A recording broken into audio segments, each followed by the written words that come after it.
The Programs and Membership Coordinator for the DeKalb History Center. That is where we are today. The DeKalb History Center has been in existence since 1947, documenting, collecting, and preserving DeKalb County history. We currently have an archives and exhibits, and we love to collect stories, and we've been doing a lot of oral history stories, especially in the Lithonia area with our Lithonia initiative. And what I love is that this story is definitely DeKalb, and this story has not been told for generations here in DeKalb, and it's an honor that we get to do this today and talk about Shyran's showcase. This event will be recorded. We'll put it on our website, and we'll be able to share it and share this story with the larger DeKalb community. So we do a lot of free programming and exhibits. We also have a membership program here. Membership starts at $30, and it just goes to continue to support programs like this. But I didn't put this event together. This is all Jewel Wicker's event. Could you give her? Jewel Wicker is an award-winning reporter and editorial consultant based in Atlanta. She has previously worked as an interim managing editor for Teen Vogue and editor-at-large for Capital B Atlanta, where she consulted on the nonprofit new organization's editorial plan, developed partnership, legacy local publications, and couch reporters. She currently hosts the weekly film and TV podcast, The Boom, for WABE. Driving in this morning, I literally heard her interview on it. She's also worked as a staff reporter for the AJC in Atlanta.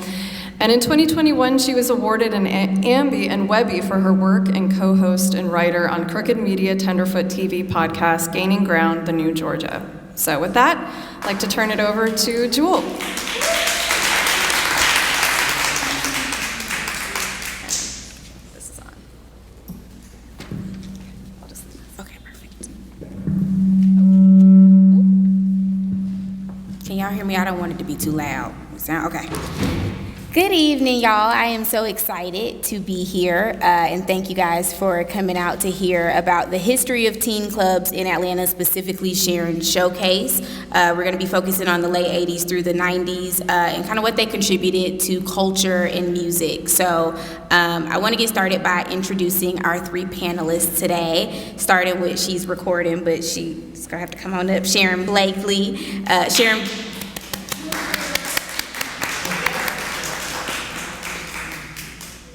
And we'll be recording it, Shyran. We're going to send you the link. Okay. I know. Shyran Blakely is the entrepreneur behind popular spots such as Shyran's Showcase, Shyran's Classics, Shyran's Secrets, and Shyran's Megaplex.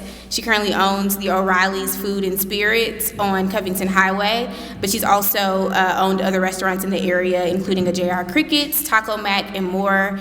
And of course, we're here today to talk about the role that Shyran's Showcase played in the late 80s and early 90s when 2,000 kids would pack out the teen club every Friday and Saturday on Gresham Road. So, really excited to have you here, Shyran. All right, next up we have Carol Blackmon.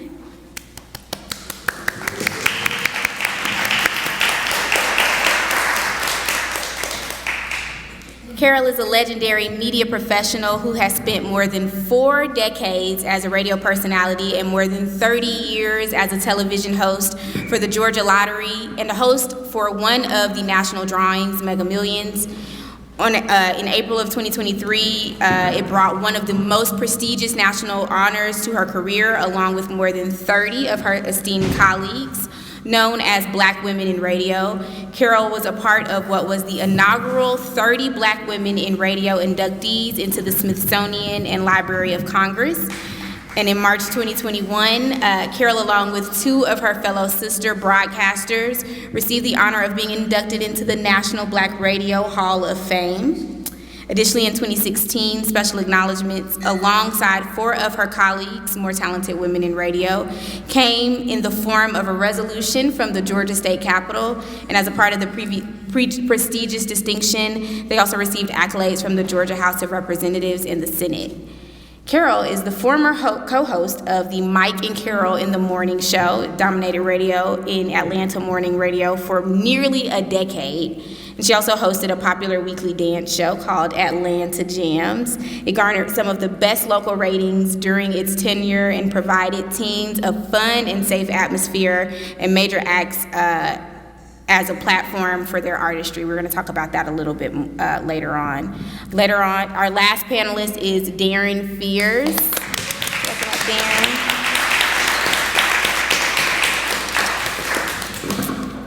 Dangerous Daron Fears is a true pioneer in Atlanta radio and the former co-host of the teen party show Atlanta Jams. He boasts over 40 years of radio experience with his storied career starting on the airwaves of the WCHS morning show at Columbia High School in Decatur. Daron's first job came in 1981 at WIGO Radio in Atlanta under the tutelage of legendary sportscaster Chico Refro. Daron joined the staff of V103 and WAOK Radio in 1987. He spent 8 years as part of the #1 morning show in Atlanta, Mike and Carol in the Morning. He also assisted in revolutionizing rap in Atlanta with The Fresh Party. It was the first all-hip-hop radio show of its kind in the Southeast. Daron also served as sports director for numerous years and worked very closely with a few radio legends.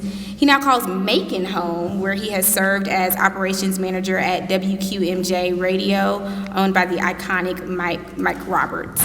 And since 2015, he's worked as an entertainment personality and marketing specialist at iHeartRadio.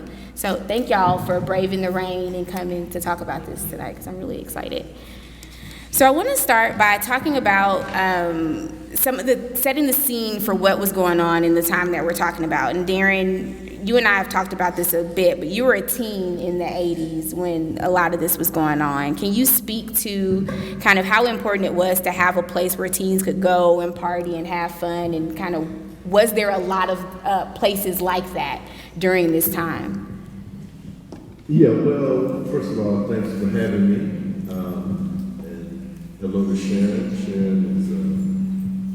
Shyran is a big part of why I got into it. In fact, if there was no Shyran or Shyran Showcase, there probably would be no Dangerous Daron Fears or Fresh Party or any of that, man, because when I was growing up, Shyran, gave me an opportunity to be a part of what she was building with Shyran Showcase. When I was in high school at Columbia High School, I started as an intern at WIGO with Carol and Mike, and got a chance to work with, as you alluded to, the legendary Chico Refro with some of the high school stuff. And in doing the high school stuff, we would go to the pep rallies and go to the different schools, Southwest DeKalb, Douglas, Mays, all of those schools. And so in doing that, it allowed me to kind of tap into the teen market, and then working with Shyran, it all kind of, came together. And with Shyran Showcase, I mean, there were other outlets for teens. I mean, because I know we used to kind of use the Phyllis Wheatley Y in Atlanta, was one of the places that My Brother's Keeper. That was later on. Was one of the places, and and even with the high schools themselves, back in those days, the schools would actually have parties.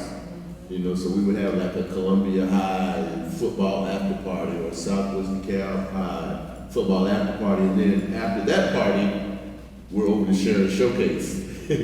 So yeah, Shyran Showcase really played a big part in my growth as a youngster. Shyran gave me my first job. Shyran gave me my first car, so yeah, thanks to Shyran, she's been very instrumental in my career, and certainly in other people making teen clubs and just teen history in Atlanta come together, for sure. Yeah, I love that. Shyran told me before you did, Daron, that she gave you, was it a black Volvo? And I was like, oh, wow, okay. She did. Yeah, I'm like, wow. In fact, let me go a little further on that, because back then, I I recall it was during the same time that they had the Wayne Williams murders, and I lived like right off of McAfee. I think one of the kids got killed by that lake, where I used to live. And so, my parents didn't want me riding the bus or anything. So working with Shyran, she was like, well, we got to figure out a way to make this happen. And she was right there for us. So. I love that. And one of the things, Daron, is that you talked about the parties at the high schools, but they also had a real big teen talent show culture. Absolutely. In fact, I hosted a number of talent shows in Columbia, Southwest DeKalb, and others.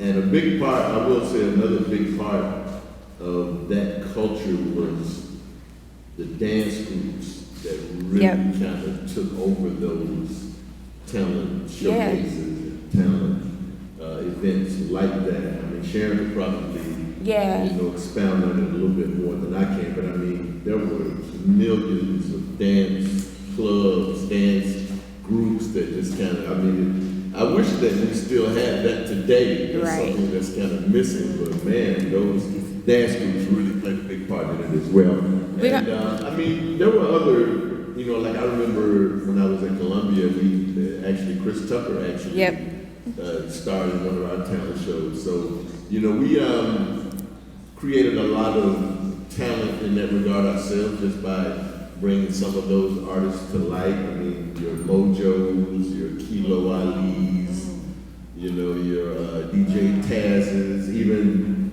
with, some of the guys from Decatur, Kizzy Rock, Puncho, DJ Jelly, all of those, King Edward J, the J Team, all of that really played a big part in making what we had really big and making it a huge success. I love that. And we're going to come back to talking about the dance culture. We're going to come back to talking about the hip-hop culture a little bit, but I want to talk to you a little bit, Shyran, because I know Shyran Showcase kind of started you had a jewelry store, and the kids would practice and perform at the jewelry store, and then I know from there they got good enough that they started performing at local clubs and things like that. And, I know there were some artists and some folks that really helped to pave a way for those kids to perform and do stuff like that. So I'm hoping you could tell us a little bit about the early days of Shyran Showcase and the talent that you were able to kind of foster.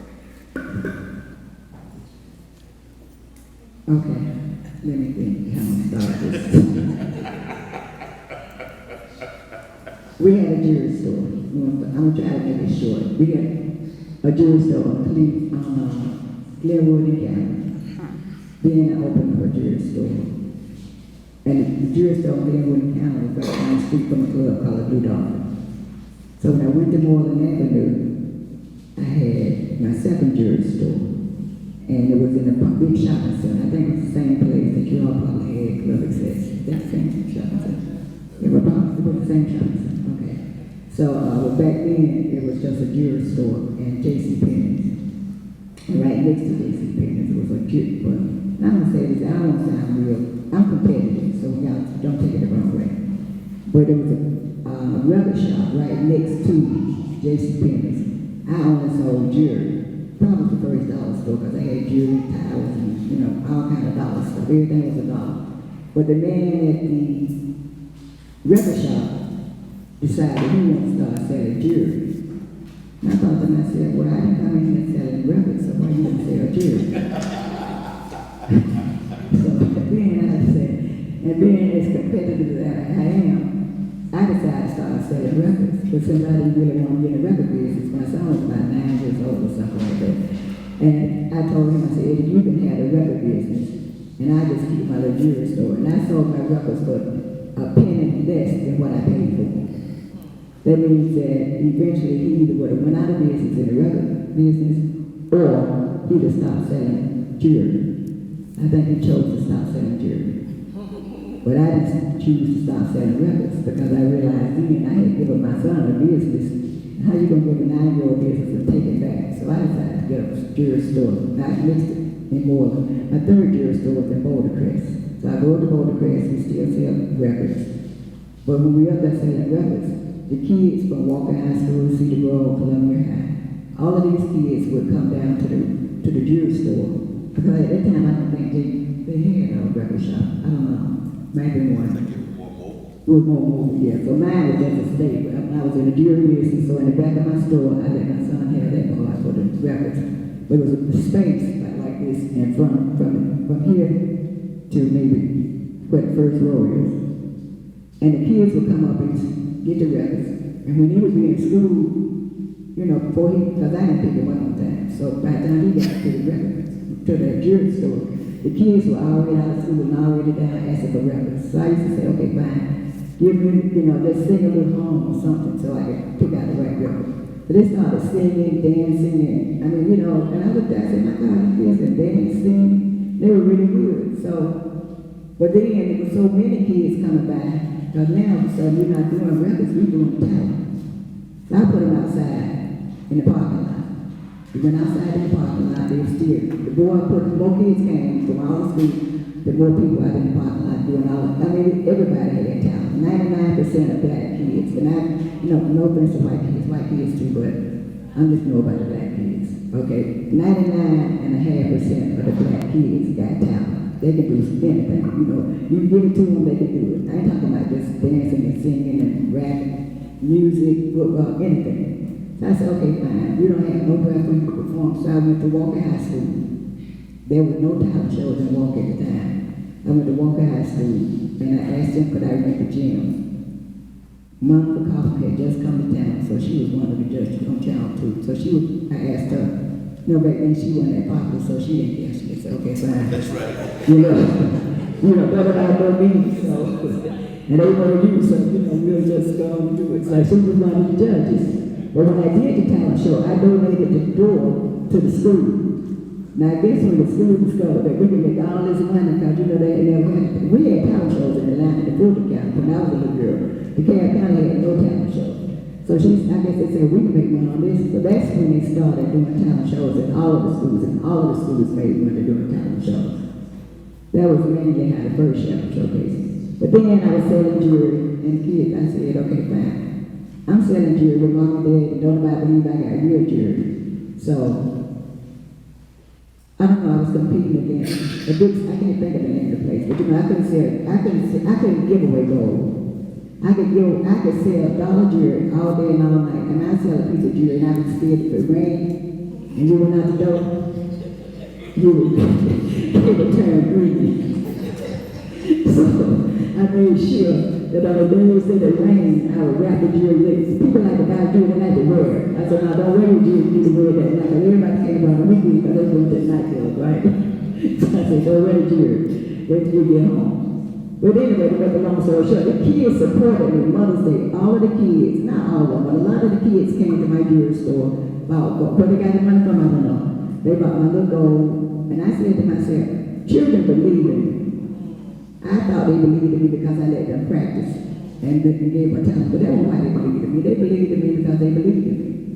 And they wanted to support me. So what they did was they bought my jewelry, and I said, if I ever get 15 cents above paying my rent, which I can hardly pay every time, I would find a place.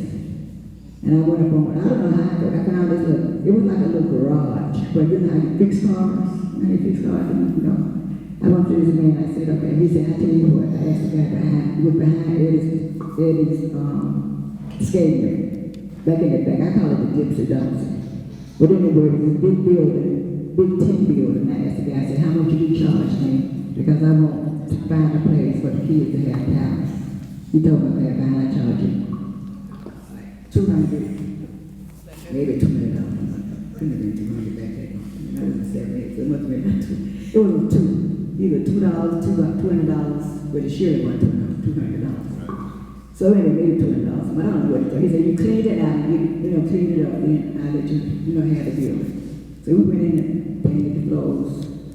One side I had the karate school, one side I had computers, and on the Fridays and Saturdays we had the talent shows and the talent because, you know, we had to pay the rent. I had to pay the $20 a month, so, you know, I had to let money go to kids. So we did, but during the day, everything was free. We had all the kids, so people just started bringing their kids up to me, like that was a nursery school, you know, but as long as they had talent, they could come, you know what I'm saying? As long as they had talent, they could come. Otherwise, you know, I don't know, I just had everybody talent. we had a modeling school, we had a computer school, we had a dance school, and we had a karate school, and we did talent on Fridays and Saturday nights. That's how the original Shyran show. That's where Daron came in. Because Keith Sweat. His name Keith Sweat. He was a DJ.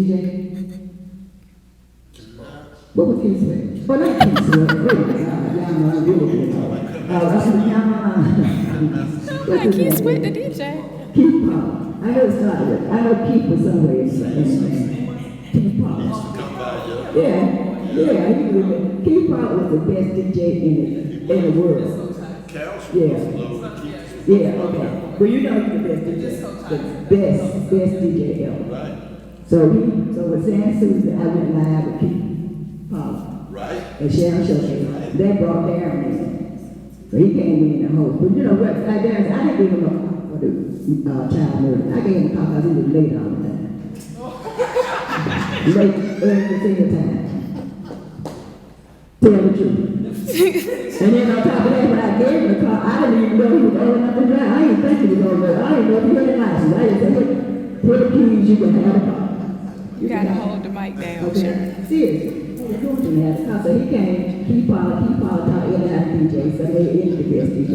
After that, the rest is history. We had Shyran. So then we went from Shyran's Showcase 1 to Shyran Showcase. There we go. Thank you. Shyran's Church. Shyran from Columbia Drive 3, Glenwood, the old Chocolate's 4. And I got threatened, so I don't really want to talk about the next place too bad. But my last teenage disco, which was always called Shyran, was the Megaplex. And when I got to the Megaplex in 2001 or 2 or 3 or whatever year it was, by that time, the Shyran Showcase, children was having children. It got grown, so you had to shift it. So the little girls started being grown than I am, and that's when I just said, okay, that's it. Shyran, well, okay, so what I want to talk about is by the time it got to the Shyran Showcase on Gresham, and it was 2,000 kids coming there on a Saturday night. That's a lot of kids. And you told me a story while we were waiting for people to trickle in early, because I was trying to understand, like, what was it about Shyran's Showcase that was, you know, making the kids really want to go there? And you were saying that kids came through snowstorms, they came through whatever to get that. Shyran Showcase was the place to be on Saturday. So I'm hoping you can talk about why. Like, tell us a little bit about when it was on Gresham Road at that time, kind of in the peak of the, you know, early 90s. What was it about that spot that was so popular? And I know a part of it was that y'all were playing hip hop at a time where it wasn't really on the radio just yet. It kind of wasn't, you couldn't go to the adult clubs and hear it. So they were, I know you didn't like hip hop at the time, but they were able to hear hip hop in a way that they weren't other places. Well, basically, I guess like we said, we were in disco with Daron, and originally it was disco. Yeah, and then when they got to Shyran Showcase on Gresham Road, it wasn't as much. It was like northern rap. And my son was in record producer, so he would play the rappers from all over the country. So that means that you couldn't go. And then, like I said, it wasn't on the radio. Daron put it on the radio for the first part. It wasn't on the radio. You know, everybody back then in church didn't have cars like that. When they used to come to Shyran Showcase, they would borrow a car from somebody and, you know, get in the car. Don't get dropped off, I didn't know. There was still a car. Oh, Lord. Yeah. Oh, Lord. Yeah, a lot of that. Yeah. I mean, To get to the showcase. I'm gonna sit down a picture. They would be so bad about taking cars until the police would come up. When the people had got to a point, but they would just wait for the children to come and come by there and pick up their car with their 7 kids. Oh, Lord. And you think children are dumb, I'm gonna tell you something. They were in a car to get to Shyran Showcase, but not one of those kids went back and got in that car to get caught. You know what I'm saying? So they would phone around home. People come up and get their car. And they would go there, catch the bus, like my son was saying, they would walk down I-20, you know, to get to Shyran Showcase, or they would. I remember this one time I was telling you about. I remember it was the police. Back then it was kind of like, the more Shyran shows grew, the more people thought, I don't know what they thought I was doing, but whatever they thought I was doing, They didn't want their kids to come. The kids wouldn't have it. You know, they thought I was either selling drugs, or then, you know, whatever, killing kids, I don't know what they thought of. But whatever it was, the kids were determined to come. So every Monday I would go to a meeting with the council or somebody, and I fight to have Shyran Showcase. People didn't know this, but for 15 years I fought. Maybe not, maybe 10. The last 2 years of it, I had to fight to have a place for teenagers to go. But parents would go out at night, they didn't care. They stayed, you know, they go out and they would party every Friday and Saturday. But when the kids want to go out and party, they figured there was something wrong with it. I can never understand that. So the kids would come in and catch the bus to come over, they walk down I-20. And this one time they decided we was, you know, we stopped them from coming to Shyran Showcase in a car. Then they can't get there. But some, if we didn't have internet, we didn't have nothing. But for whatever reason, Kmart was across the street. And those kids parked across the street and walked to Shyran Showcase. Because you can't get across the street because you could not get a ticket for walking. They know, you couldn't get a ticket for stealing no car. You couldn't get nothing. So they all parked over there. So I guess they decided we're going to get some nigga to park all over. That was dangerous. So they finally decided, okay, fine, we're going to fill up Shyran's parking lot again. We're going to fill up across the street, we're going to fill up on the other end. So they kind of let that alone for a while. Then one night we had an outage. And the kids came with black dogs, so everybody had the lights shining on Shyran Showcase. The lights in Shyran Showcase was, we had the emergency lights on. And I decided, I said, okay, fine, I've been in business since 1978. I've never closed on a Saturday for this church. This is going to be the first time I'm going to have to close on this church. So I told when I made an announcement that we weren't going to be open. You know, more people came, more people came. Then they lined up down the wall. I said, okay, fine, y'all stand in line. We got no lights. They still stood there. And I said, okay, fine. I didn't want all out in the parking lot. Once you get 1,000 kids in the parking lot, you're dangerous. 500 kids, 200 kids. 2,000 kids is a lot of kids. So I said, okay, fine, I'm going to let y'all come in since y'all want to leave. But I'm going to tell you now, if the lights don't come back on, you'll get your money back. Every one of them came in, they stood there just as quiet. That's why when you say kids are bad, kids will do whatever they need to do to get whatever they want. They stood there very quietly. And when those lights popped back on and the music came on, it was all over with. So I know that, and I hate to say this, but I don't know why we don't have a place like that for kids now. I don't know who, somebody should have enough nerve to have a location where kids can come. Even though, like I said, I closed the bigger place because it kind of got a little, what you want? I don't want to say bad. It was just harder to do. It was harder to keep it, yeah. No, well, it was kind of like, when you got boys that's unruly, you can almost, and I used to curse like 2 seconds. Okay? Oh, I really do that. I ain't be ashamed. I'm here. If anybody sees it, they gonna know that ain't Michelle talking. She didn't curse it right here. So you can curse a little boy out, boys out, or you can shame a little boy. Like I said, you walking around, you got 2 or 3, y'all walking together. You know, y'all must be kind of like on the opposite side. So they would break up. But a girl, you tell her something, not only will she turn around and curse you out, she just want to fight. I mean, a boy ain't gonna fight no more. Well, most boys will not fight an adult woman. I don't know any child. All the kids, like you say 2,000 kids, it wasn't the same 2,000 kids. It might be 2,000 this week, next week, they could be at least 2,000. So I said over a period of maybe 15,000 kids in total. Not one time did the boy ever ran up with her. Not once. But a girl, if you say something to a little girl, and this little girl ran up with me at the megaplex, and I said right then and there, I need to close, and I need to get out of the teenage business because, I'm serious, because I know, I'm from the old school. If she had been 2 seconds closer to me, I'd have slapped on the floor. Oh, Lord Jesus. Because I used to get hit. My mama said, I used to tell when if you fight within my arm, then you're going to get beat. And I'm going to be the one doing the beat. So, you know, you got to have, you know, so with kids.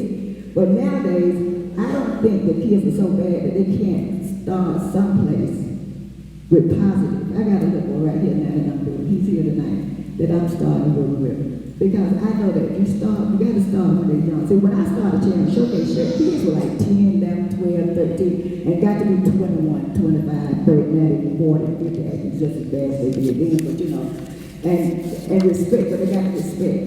This way, you're going to start with some young kids. You can't just let a child be 12 and tell you what to do. Because everybody got, kids, they got an opinion. We didn't have no opinions. You know what I'm saying? If I had told my mama I had an opinion, she would have told me to spell it, and I know I couldn't spell opinion. Oh, Lord, Shyran. So you have the kids got opinions, they'll tell you what to do. They want everything, everything got to be name brand. I used to walk around.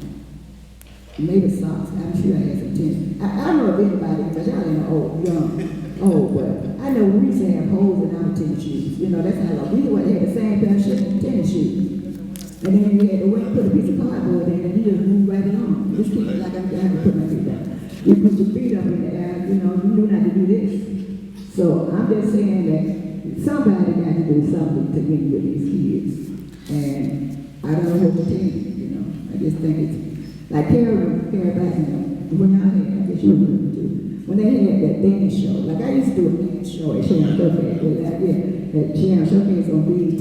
The one thing about Shyran Showcase, everybody had talent. If I had 2,000 kids, 1,999 of them had talent. But I brought in professional talent, the brother colleges would bring me like Boys to Men, I didn't even do the Shyran Showcase. Most of the kids were like Outcasts and Silk and all those. They grew up at Shyran Showcase. You name it, they came to Shyran. Kilo, Sam. Well, because they were kids, I wanted to bring in some people that they would show them how to be professionals. And believe it or not, when they would come, the professionals would come, my kids would be hollering for Silk, hollering for Kilo, hollering for Sam, hollering for 911, hollering for Woodward Dance School Mail, 14 carry, or even crowd pleasing. Because they were better at talent than the talent that I was trying to bring in and show them how to do talent. So if somebody could come up with something that just if you get a child, the game, I call it clicks, they call it games now. The games that came to Shyran Showcase, which were clicks, they turned out to be dance groups, Alphabeta, Bubble Bunch, they were supposed to be games, but you put into a child's mind something different. Stop calling them bad, stop saying they can't do this and they can't do that. I wish to this day, I had let that little girl, mama come up there and slap the mama down and kept my memory place. But because the mama came up there with her hair rollers and nightgown, and she was cursing worse than the child was cursing, I decided then I was going to just not let it go, but I shouldn't have. Because I believe as long as you got kids and you teach them something positive at an early age, they're not going to be negative when they get grown. Now, some of them straight, I don't tell a lie, I have people that went to jail, but their kids didn't go to jail. But they went to jail, and I can say they didn't fight. I mean, they fought so bad at one point with Columbia and Southwest Decatur. My son was South Decatur. You went to Columbia. The football teams fought so bad until I would tell police, I had 12 police and 10 security guards. And maybe 10 in-house security. That's how for one night. 30-something people trying to make sure these kids would get back. We had to. But when they would come up and say, call them and say, Miss Shyran, we Columbia beat South Decatur. I knew my son's school was going to act crazy, these football players, because they were real big. So I would tell the police that worked for me, the DeKalb police, I said, well, y'all need to bring a truck. So not a truck. Put these kids out there, I put them in police wagon. Some kids I sent to jail. I got out on Monday morning, put them on the job, to pick them up on Monday, because I know the parents were going to come get them. But then they knew, you got to tell discipline with kids. And everybody, I think, that went to South Carolina with football players and I look at one of the guys that played football, I don't want to call it, well, I'm going to call his name, he went red. He was the chief of police in Stone Mountain or something. This kid grew up to be doctors, lawyers. Back down to the bank one time, one of the kids I had locked up told me, I said, I walked in and said, hey, Michelle, how you doing? I thought, oh my God, I'll bring one of these kids I locked up. I said, oh, yeah, you got baby. Michelle, you put me in jail. Oh my God, I ain't never getting along. You know what he did? Because I put him in jail to keep the kids, I put him in jail so they wouldn't kill each other over the weekend. He told me, he said, Michelle, just sign your name, you got along. Because if I had not been for you, I would not be the loan officer, I think the assistant president of Trust Company Bank. Changed his life. Changed it all around. so many kids have come to me and said, I played basketball because she gave us a basketball court. I played football, and now that you got so many coaches and things, and principals. So kids will grow up, no matter how bad they are, if we get them every week and put into their head, don't do this, don't do that, don't do the other. Not let them tell you what to do. They will grow up. You know, even the ones that went to jail, came out of jail, and did good. Now I say everybody got people that. And look at some of the people, the rappers that started off bad, and now they do, hopefully doing good for the community. So if there's anybody in here out there that think that they can't open up a place for teenagers, not starting at 15 or 16, starting at, well, I say young adults, starting at maybe 11 and 12, and giving them some place and just bring them up. I want them from one generation to the next generation to the next generation. When I quit, my kids were 1994, from 78 every year, we had different kids coming in. So 2007, when I decided not to be in the Shyran Showcase business, these kids had grown up. But they started with me when they were 10, 11, 12 years old. And that's why they had the discipline. That's why when I go in my place, and somebody's standing in there, they might use a curse word.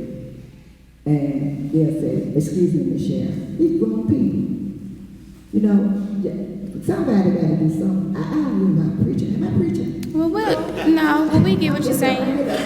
No, but somebody got to do, I mean, somebody could do something. I think the guy, I don't know if he's here or not, the guy was with Sweet Auburn Avenue told me today, but he had talked to me the other day.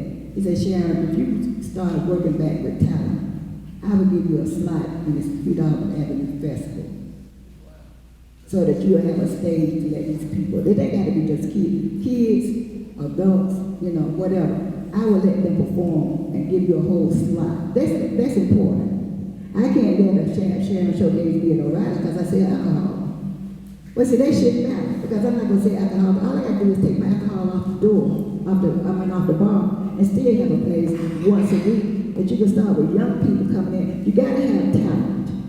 And if you ain't got talent, I'm going to give you talent. I don't care if you can't sing, you know, it don't matter. You sound good to me. As long as they think they sound good, they don't know no better. Your child running around the house singing, you talking about, oh man, I don't want to hear all that noise. Are you serious? That noise is what will make your child have discipline and grow up to be something more than what he already is. And he's already born somebody. I tell my people all the time, when you look in the mirror, every day you look in the mirror, you're looking at a VIP and a celebrity. That's what you see. But parents, you know, and I don't want to put it on parents' head, but you're bad sometimes. That's right. You know, I don't want to put this all on parents. I'm just saying as a parent, some people are born to be different. Talented. Well, Sharon, I want us to talk a little bit about the celebrities. So I'm going to pivot to Atlanta Jams real quick, and then I want us to circle back to talking about some of the talented people that performed at Shyran Showcase and at Atlanta Jams, because I think there was some overlap there. Y'all had some similar stories. Y'all both got some funny. Was Atlanta Jams doing Shyran Showcase? I don't think so. It was not from Shyran Showcase. It was 91 and 92. It was. So Kara, I'm hoping you can tell us a little bit about how Atlanta Jams came to be, and because it was for about, I think, like 13 months. It was right at like a year that y'all were able to do that, and it moved to a few clubs throughout the city. But y'all were able to have kids there partying and. Absolutely, that was the same thing, maybe the same age group as Sharon's at the time. Well, because they were teenagers, they were high school. They were old. Well, most of ours came from different high schools, and we knew that they were maybe some rival schools, but there was never, ever any conflict. That was the one thing that, when we were talking about it before, and I think maybe we talked about it with Jewel, even what you're saying, you know, they came and it was peaceable. It was not any of the, maybe some of the things that we may encounter today if those clubs were to exist today, unfortunately. You know what I'm saying? It was, you had 2,000 kids, but you didn't have any conflict. No, you didn't have no shootings. You didn't have no fights on a level where people would not come back. So for a year, maybe years of Right change. at 13 months, yeah.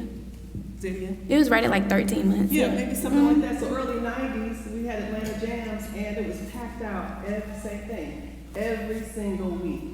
And it was televised for us, it was televised on TV 36. So every Saturday, for, I guess it was an hour show. I can't even, was it about an hour? Yeah. About an hour? That was one of the leading shows for the weekend for TV 36. The ratings were off the chart because it allowed the kids not only have a fun place to hang out, see their friends, see themselves on TV, and they wanted to watch it. So they would come every week, and then you watch yourself on Saturday, and the numbers for a year and some change were very competitive. It was one of the leading shows for that time period. But yeah, we went to different clubs. We went to Club Excess. I'm trying to think of some 559. Which one? Was it 559? 559. So wherever we were, they followed us. It didn't matter. So it wasn't like you moved to one club and then next week or the next time that you changed to another club. The kids weren't going to be there. No, They Followed you wherever. right? Like you said, it was like a movement for sure. Like you said with Shyran's, it was at least full to capacity. What was your capacity? It was 2,000. 2,000 plus. Is Iris in here? What I'm saying is your capacity is probably less than that. Is what I'm saying. I plead the fifth. That's all I'm saying is that We opened up another building. Okay, So okay. I had 14,000 square feet. Okay. So that'd be it. Because even with us, we knew we were pushing the limits, basically. We were still in a safe environment. Fire marshal was on deck. There you go, all the time. But just like you were saying, Jewel, it was also a place where a lot of the acts that you would hear on the radio or see on TV, that's where they would come. Because a lot of the record reps, the people that would take them around, because of course when we used to play records, you see a label and it says Atlantic Records or any of the other labels. Yeah, Columbia, whoever. whatever. So the record representatives would take the stars around to not only Shyran's, but I guess even some of the schools for some of the talent shows. They would come by Atlanta Jams. So here you have Jodeci, Mint Condition, Sheila E., Tiny, who was Devo in the Friday franchise, and so many other acts and singers would come by these recordings of Atlanta Jams where the kids had access to them. It's unheard of. Pop-up concert. Exactly. Yeah. Just like Shyran said, why is it now that that can't happen? I think we know the answer to that in some ways because you really can't go too many places without the threat of fill in the blank. It's and I think what's so interesting is that those are big stars now, but they were really starting out, right? Like I remember, Carol, the first time we talked, you were like, I didn't know how to pronounce Jodeci when Jodeci came, or Jodeci got booed at Shyran Showcase because kids didn't know who they were, and so there was a platform for them to get started. Right. And I think it's interesting that, they could have gone to some of the adult clubs, but I think the teens were really on the cusp and on the pulse of some of that music at a time where it was attractive for TLC or Usher or Jodeci or whoever to come to y'all because they wanted to be in front of the teens. And it was their demo. Yeah. I mean, even though you're talking about teens and who maybe didn't have jobs to buy the music, but they still hold the parents' purse strings. Mm-hmm. They say, I want this, and the parents go get it. So it was the perfect crowd for them to be in front of. And you're absolutely right. So when Jodeci came, that was their first TV appearance. And they were so new, I had to ask the record rep, how do you say their name? Yeah, what is that? How do you say it? Yeah. Because they had never performed before. This was their first performance anywhere. So, but you still want to say the name right. Right. And then Yo-Yo, when she just first started, that was one of her first TV performances, Mint Condition. A lot of them, this is where they grew their eye teeth and in front of a crowd that was pretty much their demo. And it was so interesting that I interviewed the people from My Brother's Keeper, they were 94 to 98, and they were telling me that Warner Brothers actually provided funding to them for them to stay open. So it was like these record labels saw, so much value in these spaces that they were literally paying, and giving funding for these places to stay open. Absolutely. And they had Left Eye and Outkast, Andre TLC, 3000. Right, because, and of course, just like Shyran was saying, so many of them, this is home. This is where they started. So for them, Yep. So Crisscross. Crisscross. Yeah. So some of them were home, and it was just a car ride for them to get to our events. And then, of course, it helped their popularity. It helped their careers as well. And then if anybody has any questions, we'll take a few questions. But I think the question that I have is, I think about Atlanta Jams a lot because y'all were filmed, and so people can see Atlanta Jams, whereas they might not see footage of Shyran Showcase or My Brother's Keeper, right? And so every kind of couple of months, a celebrity or somebody or old Atlanta page will share a clip of, the teens dancing at Club XS or whatever for Atlanta Jams. And everybody is always so excited when they see those clips. It is such a nostalgic thing. I mean, it's really something that people look back on with, like, pure joy. Absolutely. Yeah. So I have a Shyran BET they did. Shyran, remember to hold it because they can't hear you. You got to hold the mic down. With BET, it was a dance thing. They did. But I don't think BET kept it put out For long. It's like out. Yeah. You know what I'm saying? And so the other thing, like what you were saying about the dance club, about Atlanta Jams then, and how it still has a certain kind of space in people's heart and minds, memory. And Shyran said, why can't we do it now? Somebody needs to do it. Let me go back a few things. Give Shyran the accolades she deserves because to be a woman in this city.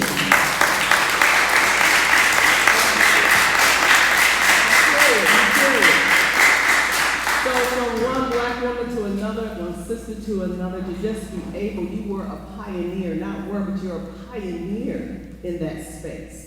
I don't know if I can name any other woman or black woman that owned a club in this city. And Atlanta is a hard nut to crack. It is. It's very difficult. It's very difficult.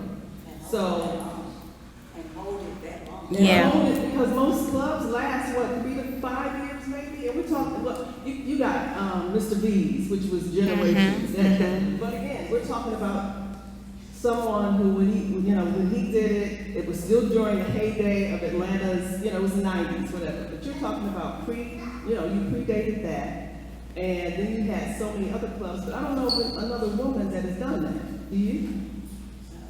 Okay, I think so. No. In a word. No. In a word, no. Well, man, we going back to the teens. The reason Shyran Showcase, Shyran, I consider myself a brand, not the person. So I'm gonna say the reason that Shyran Showcase could be around from 78 until 24,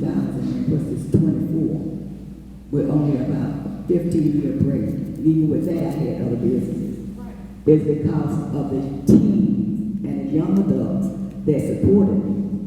See, that's what I keep saying. If you get kids and you get them a reason to support you, even if I opened up JR Crickets, I had support.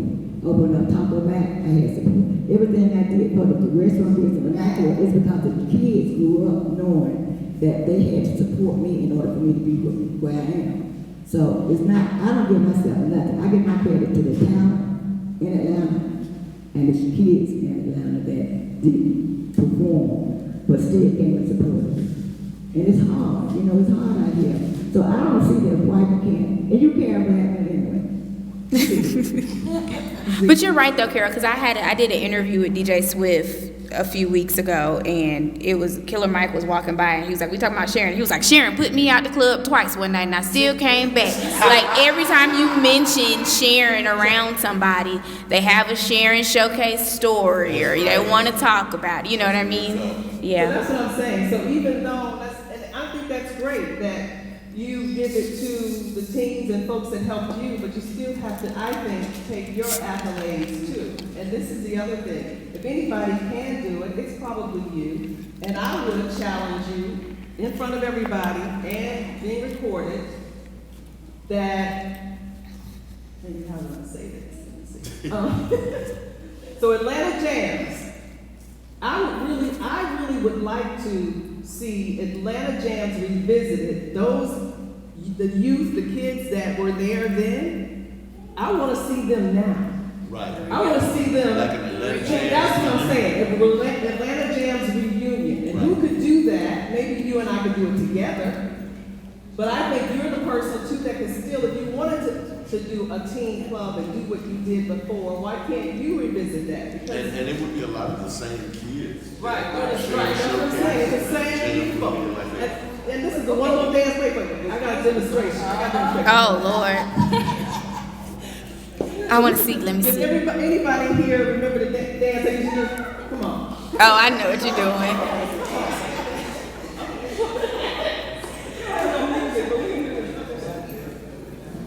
This is the dance I used to do.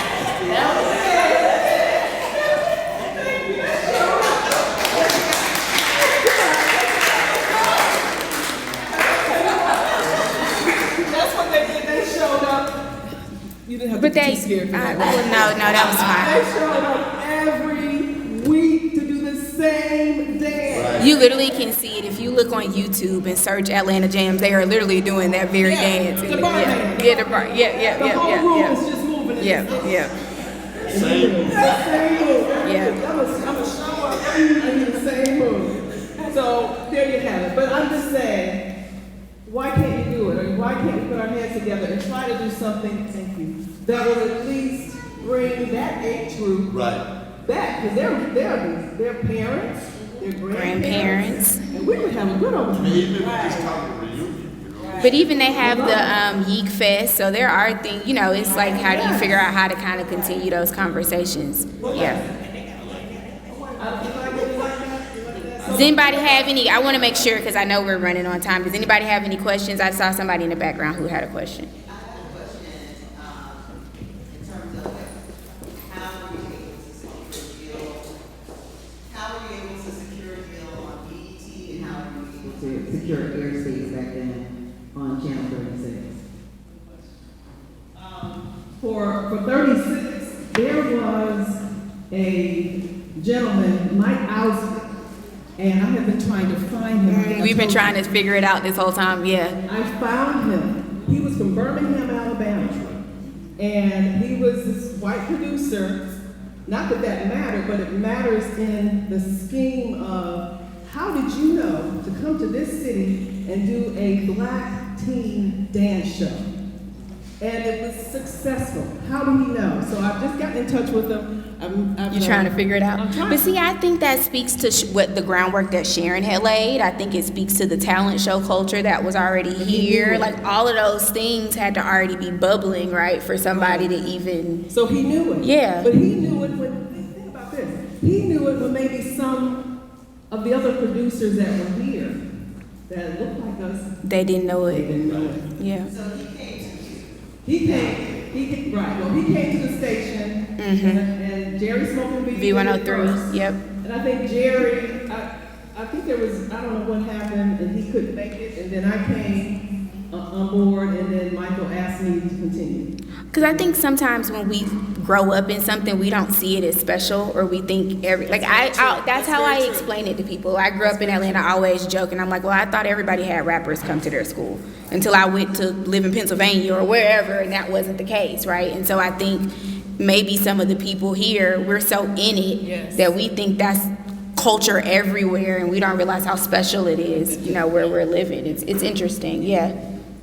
To answer her question on the other end, on the business end, whoever asked that question, how did they did the way that I wish I could have done it.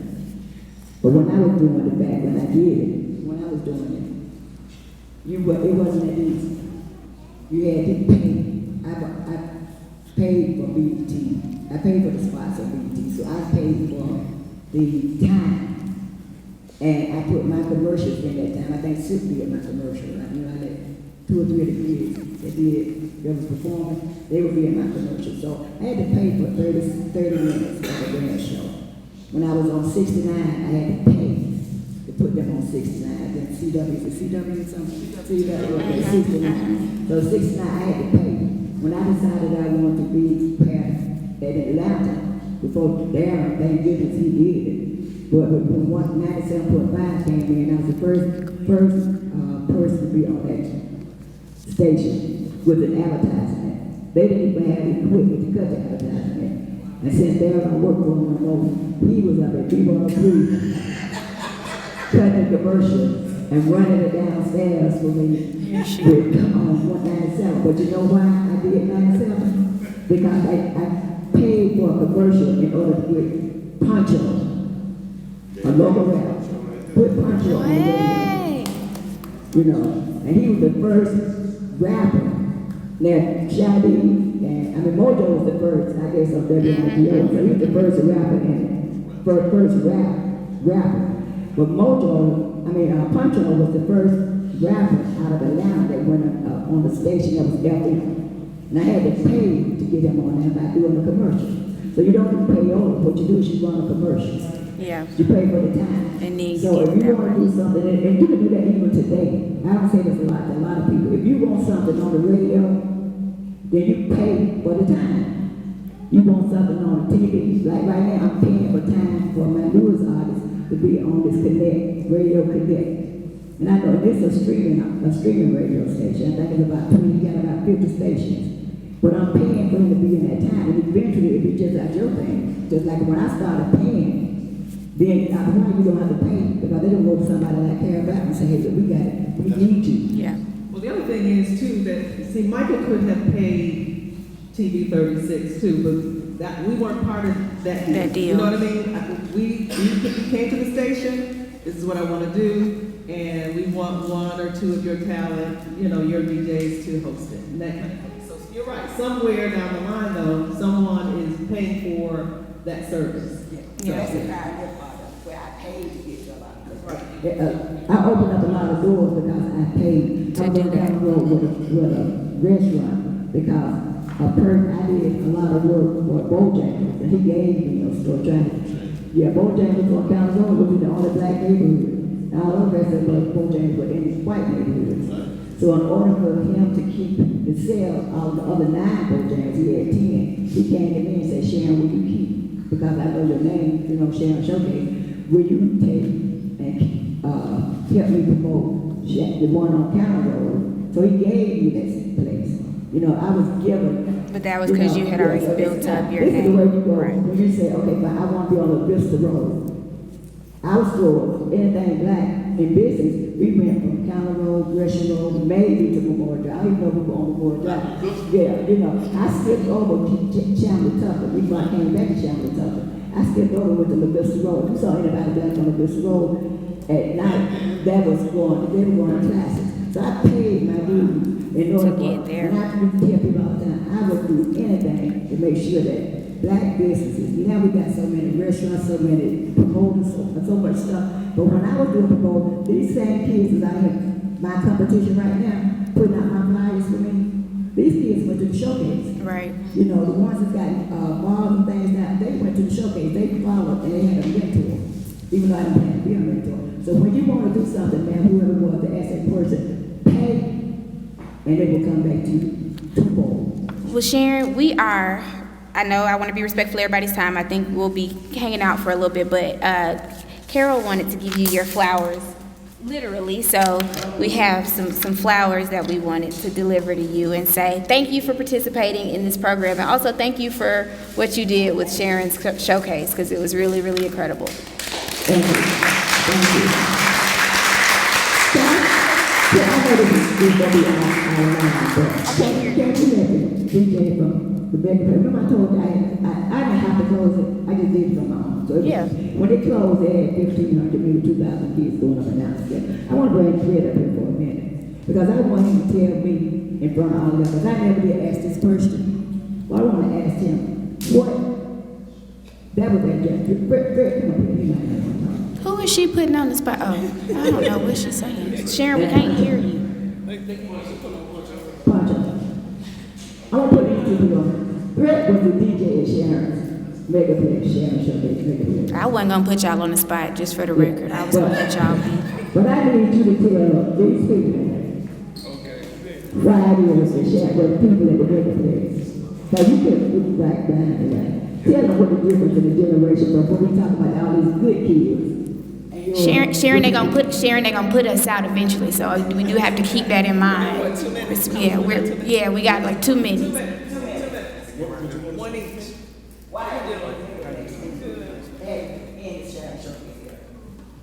I'm not sure. I mean, we at Gresham Road, we had so much fun at the showcase. I was the MC at the showcase at the time, but the Megaplex, it had a good run though. At the same time, I think it was just during the time that the music began to change. Yeah. You know what I'm saying? There was a shift in the music. So when the shift began in the music, you know, the Megaplex, you know, it was other clubs, but at the same time, it was a shift that was like, you know, it was like, okay, now, in other words, the next generation up under my little brothers and everybody, the other kids, our younger brothers and sisters and little cousins, they were coming to the Megaplex. We came too, but they were starting to integrate at the same time with the you know, the older brothers and sisters, but the younger kids, you know, was just, you know, what they are. They didn't get an experience to showcase it. You know? Yeah. Yeah, I'm gonna piggyback off of what Pancho said. I think it was the shift of the music, because in the 90s we had like Kilo, Kids and Rock, A-Town Players, Pancho, and so forth. Then you get to the 2000s, and you got Pastor Troy, Lil John, Lil Scrappy, Trio Bill, you know, and all that Jesus stuff. So the music changed, and you know, we did him just right there side by side. I'm DJing, he hosted, MCing for us. And it was just, you know, a beautiful thing. You had to be there to live it.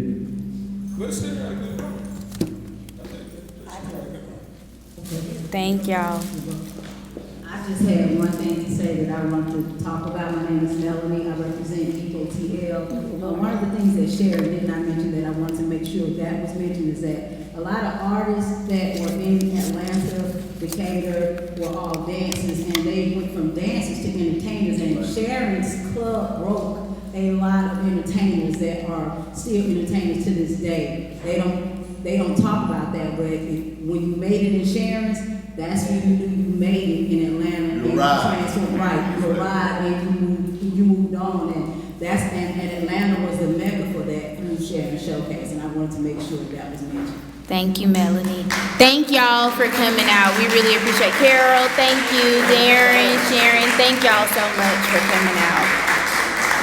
Shyran needs to write that book, and she needs to open that club. Yeah, Shyran has a lot of stories. Thank y'all. We're gonna do that reunion. It's funny because all 3 of y'all and the MBK